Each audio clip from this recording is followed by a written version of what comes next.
तुम कर्म फल में आसक्ति मत रखो। यह कैसे हो सकता है? फल प्राप्ति की इच्छा तो हर कोई करता है। परंतु क्या इच्छा करने से मनुष्य को फल की प्राप्ति होती है?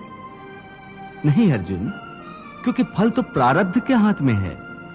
और जो भी मनुष्य फल प्राप्ति की इच्छा करता है, उसका मन फल के बारे में सोचकर अपने कर्म और कर्तव्य से विचलित हो जाता है और उसे वो फल प्राप्त नहीं होता जिसकी उसने इच्छा की थी। पार्थ, मनुष्य केवल कर्म कर सकता है, फल कदापि मनुष्य के अधीन नहीं है। केशव, यदि फल की प्राप्ति मनुष्य या उसके कर्म के अधीन नहीं है, तो कर्म ही क्यों करे? क्योंकि मनुष्य का धर्म है अपने कर्तव्य का पालन करना। इस कर्तव्य पालन के लिए आवश्यक कर्म करना। परंतु हे केशव, फल प्राप्ति की कामना छोड़ने पर मनुष्य में कर्म करने की प्रवृत्ति उत्पन्न कैसे होगी? यदि फल की इच्छा न रहेगी तो मनुष्य कर्म ही क्यों करेगा? हे अर्जुन, जो साधारण मनुष्य फल की इच्छा से ही कर्म में प्रवृत्त होते हैं, वो सुख दुख आदि के चक्र में फंस जाते हैं। उनकी मन शांति नष्ट हो जाती है। हर पल हर समय फल प्राप्ति के विचार से उनकी निद्रा उड़ जाती है। हे पार्थ, तुम दुर्योधन और उसके भाई को ही देखो।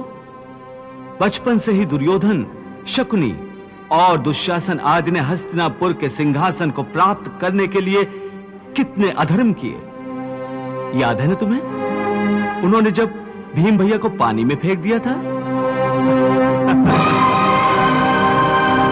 और वो घटना भी याद होगी जब इन्हीं कौरवों ने तुम सब पांडवों को लाक्षागृह में जलाकर मार डालने की चाल रची थी।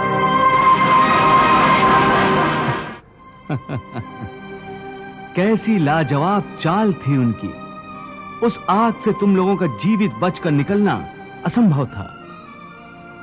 कितना योजनाबद्ध कर्म था, परंतु इस कर्म का फल उन्हें मिला नहीं,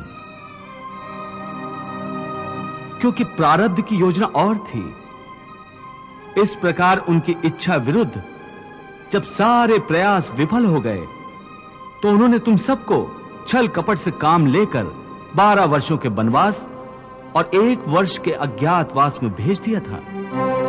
परंतु बार बार प्रयास करने के बाद भी कौरवों को उनकी इच्छा अनुसार फल प्राप्त नहीं हुआ।